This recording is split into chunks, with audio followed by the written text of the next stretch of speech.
We met Tim Philbrick, who's down in Narragansett, at a cocktail party where a friend of ours was renting a house on his property. Joe was familiar with my work because he had seen the entrance desk I made for the RISD Museum that was commissioned by Peter and Daphne Farrago. I was looking for a desk for my office.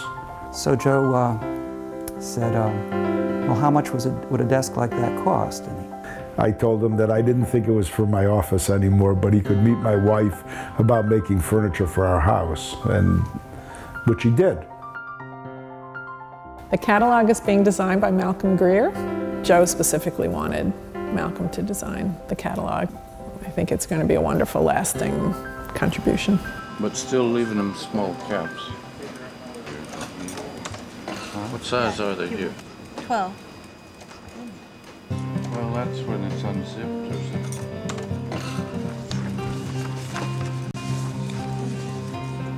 You really like, we're holding the bottom margin instead of the top margin. I think it makes it a little... The Chazans have done so much for folks that they deserve to have the best book they can possibly have.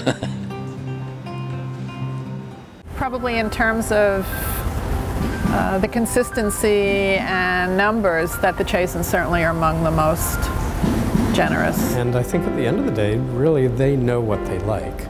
There's no punch list that they're working from. You know, museum collections are really built by individuals, both donors who have personal taste, and that's why it's great to have donors collecting, because they may have tastes that are very different from the curators.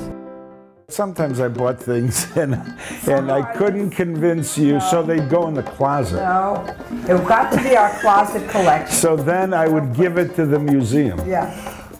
Which is why they have such a large collection of work. My taste and the space that was Helene's were slightly disparate. Joe was very good about that. You know, he feels if I don't like it, fine. He can go somewhere else. He's had some at his office where he's enjoyed it. And I haven't had to think about it. You know, things do have to fit into your lifestyle. Most of the things I have, I love. And I think it should be that way. I don't think you should have things just because it's such and such an artist, or the piece is so wonderful and who wouldn't want it. I mean, that's not how I look at it. I look at things blending.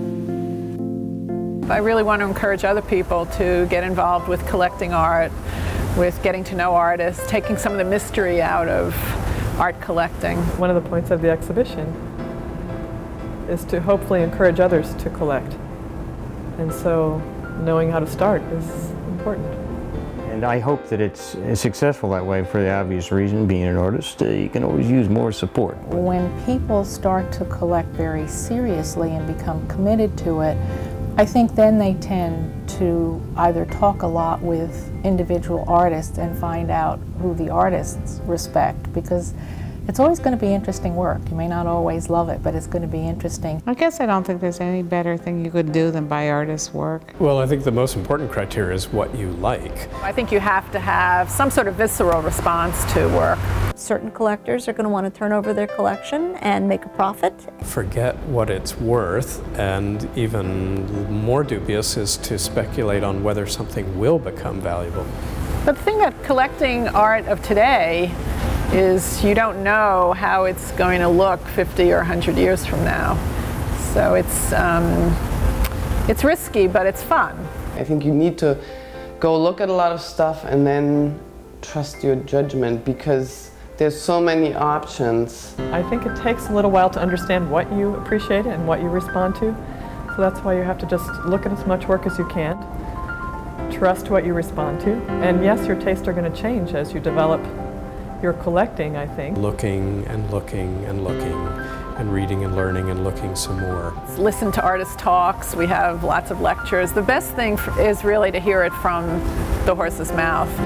I think the best place for collectors to go is to galleries.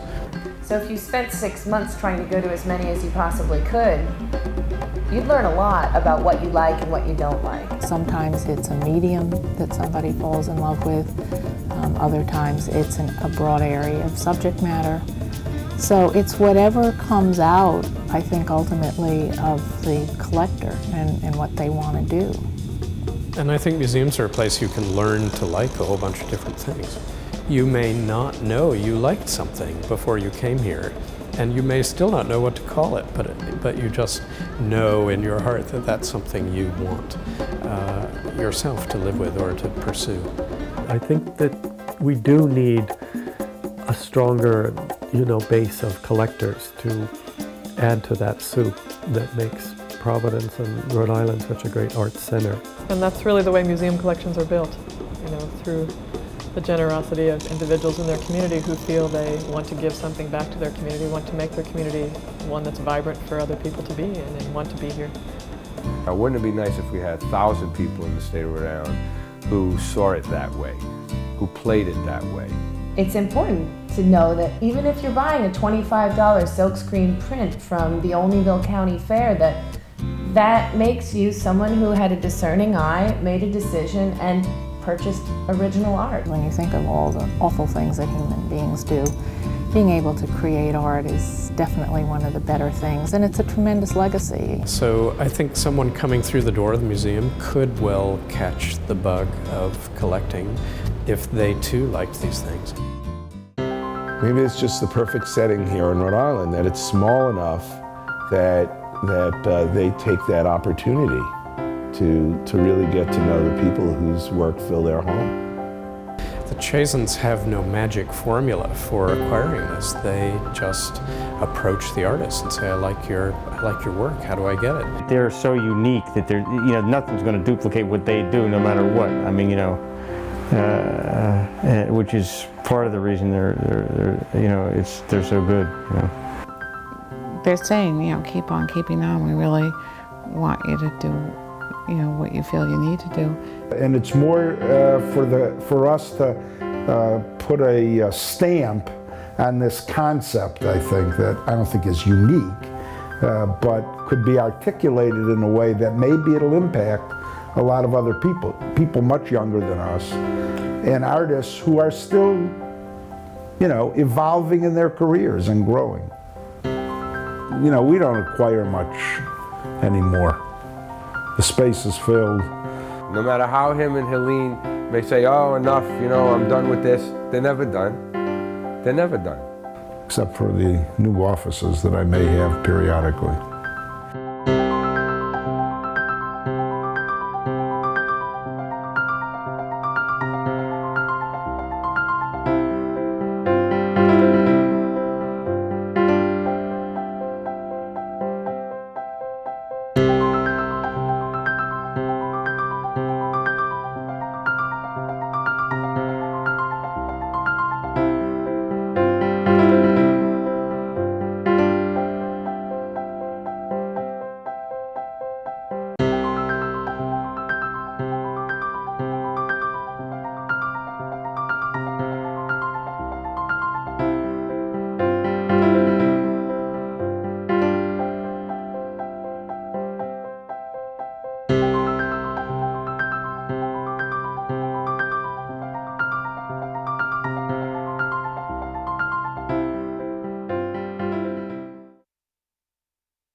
That's the end.